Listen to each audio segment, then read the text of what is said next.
Welcome to another deep dive. Today, we're going to be exploring, uh, you know, that whole idea of turning obstacles into advantages, Ooh, which is it's a concept that's always kind of intrigued me. Like, yeah. how do you actually do that? And we're digging into excerpts from the book "The Obstacle Is the Way" for this one, Okay.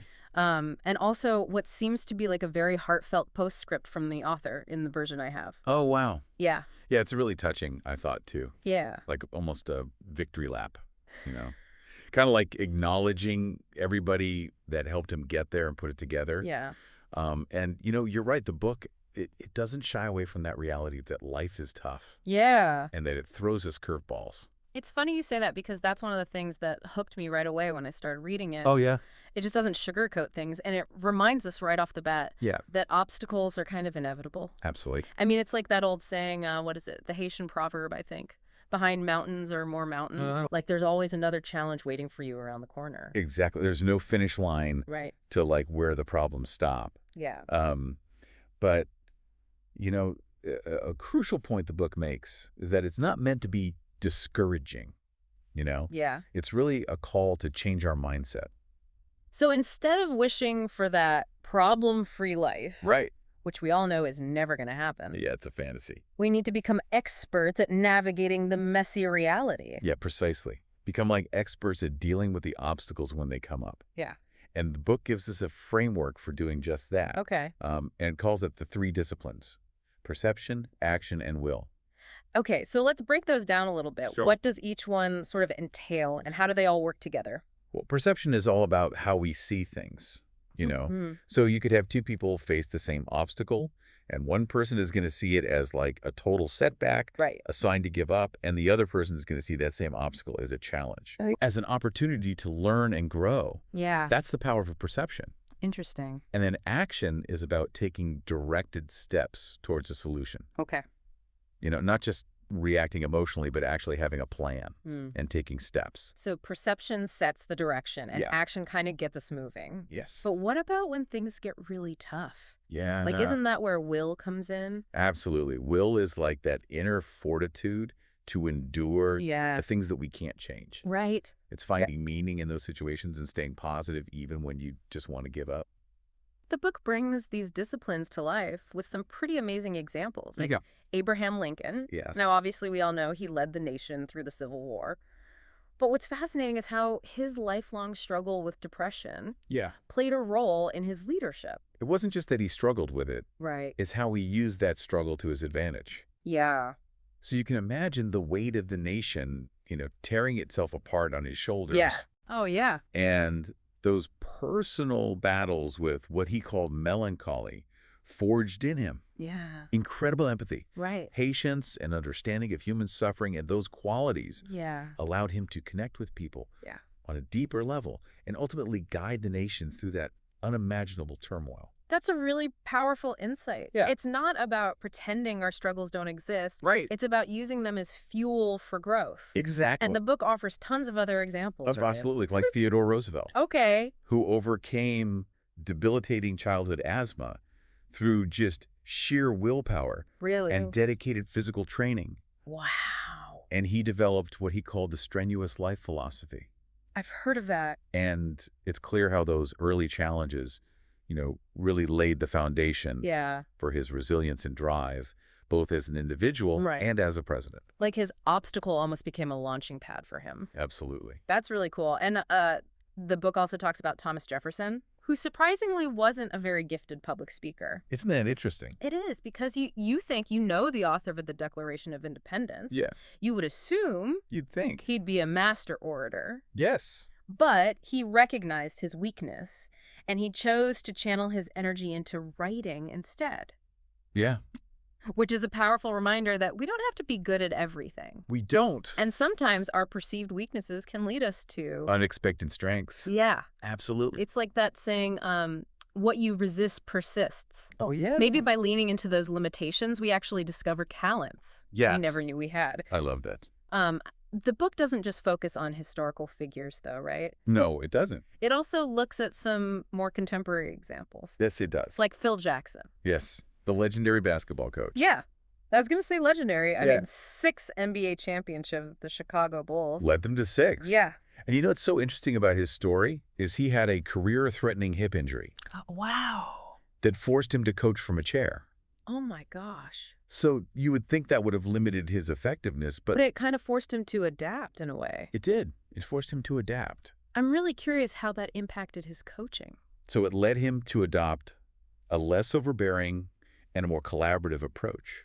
Interesting. So instead of constantly micromanaging, Right. he learned to empower his players. And that fostered this sense of ownership and trust Yeah. within the team. And this new style proved to be incredibly effective, Wow. arguably even more so than his previous methods. So it was a good thing in a way. It was a blessing in disguise. Yeah, it's a real testament to the power of turning those constraints into opportunities Yes, for innovation. absolutely. That's fantastic. Like you can become even better You can. than you were before because of an obstacle. That's right. Welcome back.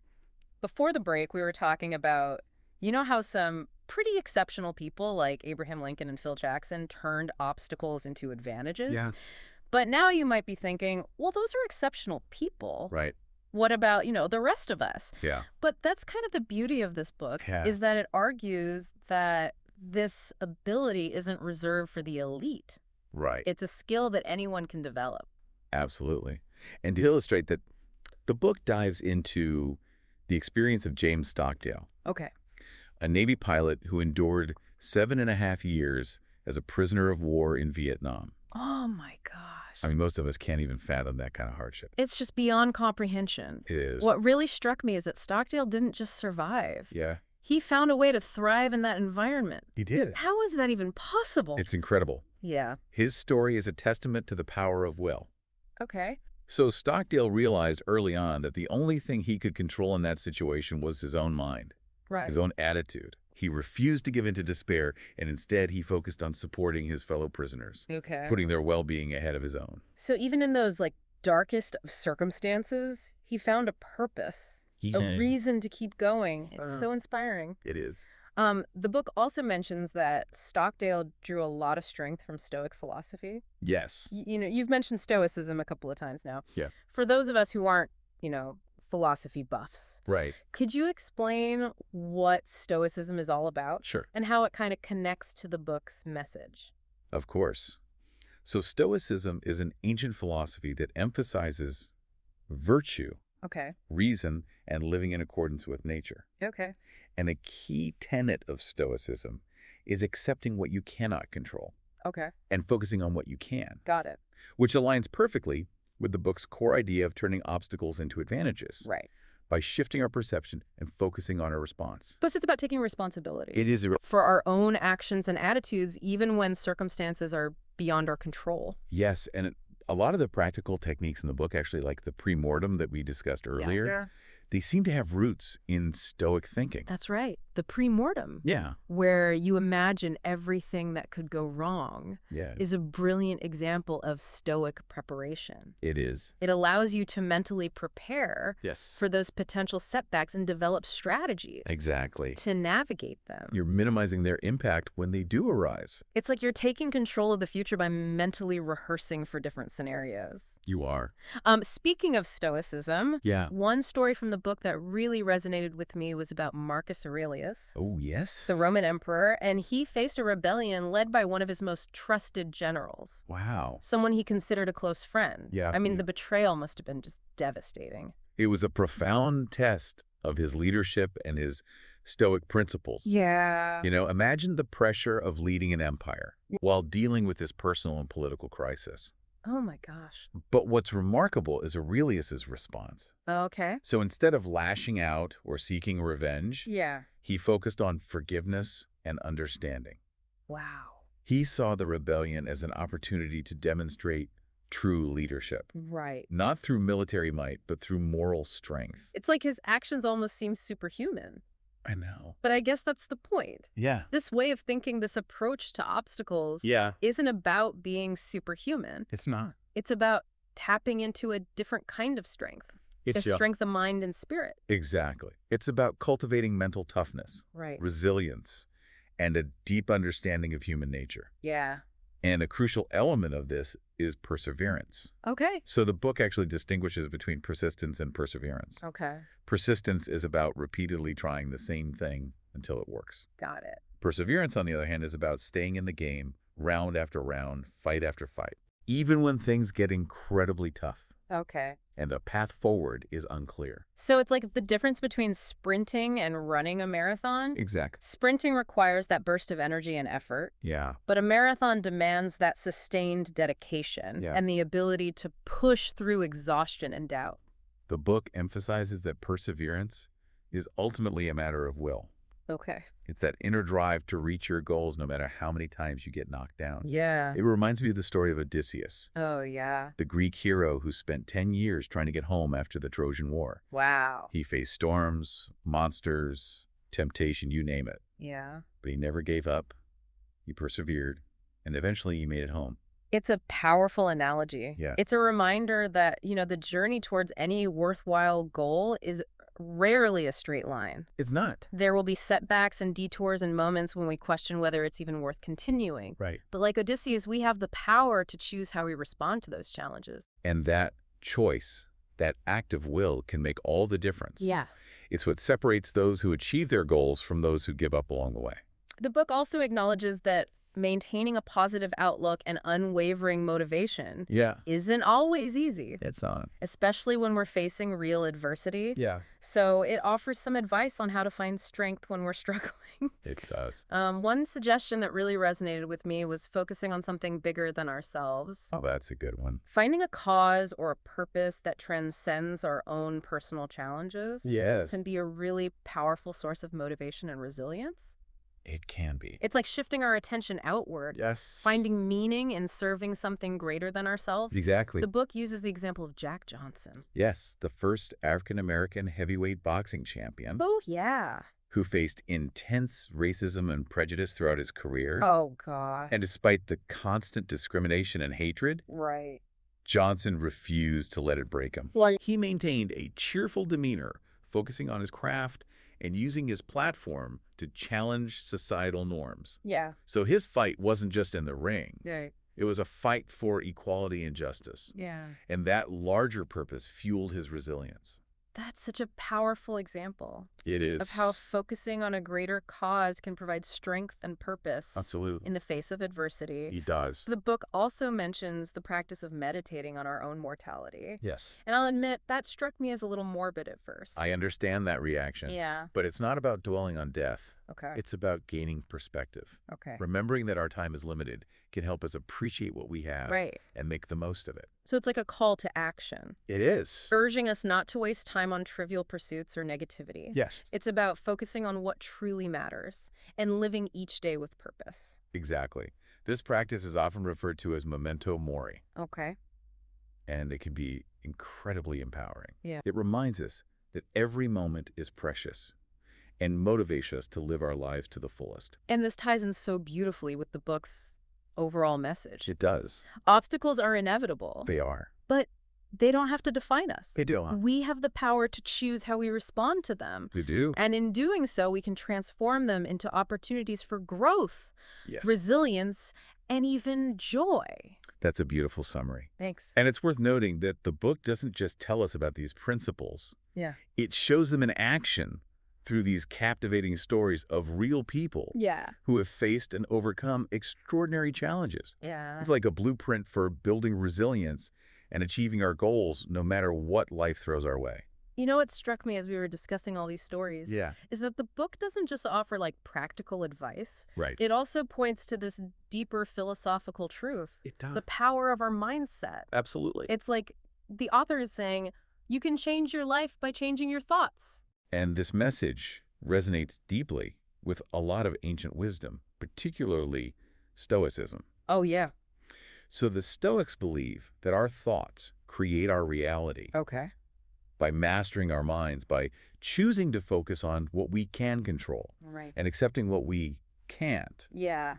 We can achieve a state of inner peace and fulfillment, Okay. regardless of external circumstances. This reminds me of that famous quote from Epictetus, Oh, yeah. the Stoic philosopher. It's not what happens to you, but how you react to it that matters. Yeah. It seems like the book is offering this modern-day guide to putting those ancient Stoic principles into practice. That's a great way to put it. Yeah. And you know what's so exciting is that this philosophy, this way of thinking, Yeah. It isn't limited to any particular time or culture. Right. It's a timeless truth Yeah. that has been echoed throughout history, Yeah. inspiring people from all walks of life to achieve extraordinary things. It's a reminder that we all have this capacity for resilience within us. We do. This ability to turn adversity into advantage. Yeah. But sometimes we need a little guidance, a roadmap to help us tap into that inner strength. We do. And that's what this book provides. Welcome back. We've spent this episode really deep diving into the obstacle is the way We have. and how to, kind of shift our perspective and actually use challenges to our advantage. Yeah. But before we wrap things up, Right. I want to circle back to that postscript I mentioned at the very beginning. Oh, yeah, yeah. Yeah. It's interesting, you know, how it's structured, almost like a personal reflection Yeah. after the main event. Yeah. Yeah. You can really feel the author's sincerity in thanking everyone who contributed to the book, from family and friends to the historical figures who inspired the ideas that he writes about. It's like a reminder It is. that this wisdom, this philosophy of turning obstacles into advantages isn't, something brand new. It's not a new concept. It's been woven through history, inspiring people for centuries. Exactly. Yeah. In fact, the author mentions being influenced by Yeah. figures like Marcus Aurelius, Yeah. Thomas Jefferson, Theodore Roosevelt. We're just talking about them. I know. All of whom faced immense challenges in their own lives Yeah. and found ways to not only overcome them, but to use them as fuel for greatness.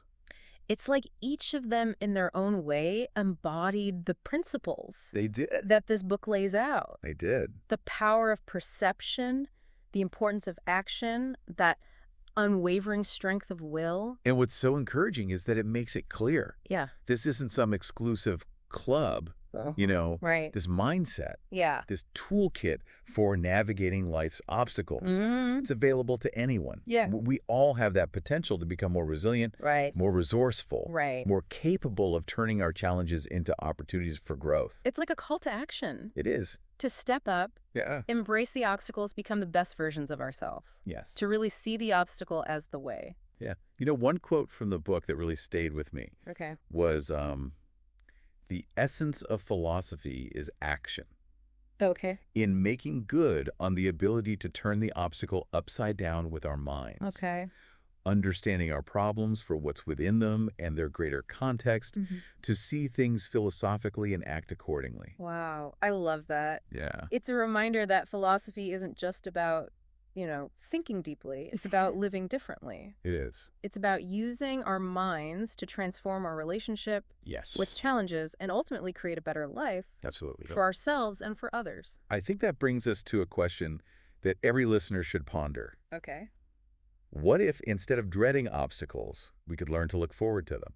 That's a fascinating thought. Oh, man. Almost like welcoming the opportunity to test ourselves, to grow, Yes. to discover hidden strengths we didn't even know we had. Exactly. What if we could view each obstacle as a puzzle to be solved, a challenge to be overcome, a chance to learn and evolve? Yeah. I know it's a radical shift in perspective, It is. but imagine the possibilities. Yeah. Instead of being defeated by setbacks, Yeah. we'd be energized by them, We would. eager to discover the lessons they hold Right. and the growth they can inspire. It wouldn't be easy, of course. Yeah. It would require a conscious effort to reframe our thinking, Right. to cultivate a mindset Yeah. that embraces challenges rather than shying away from them.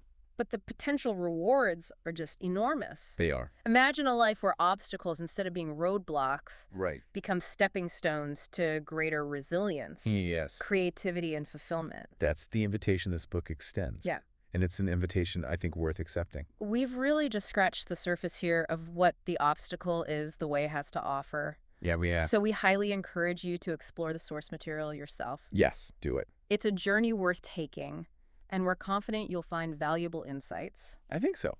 and practical tools to help you navigate, those inevitable obstacles that life throws our way. Absolutely. Thanks for joining us on this deep dive. Yes, thank you. We hope you found it insightful and empowering. I hope so. Until next time, keep those minds open, embrace the obstacles, Yes. and remember the obstacle is the way.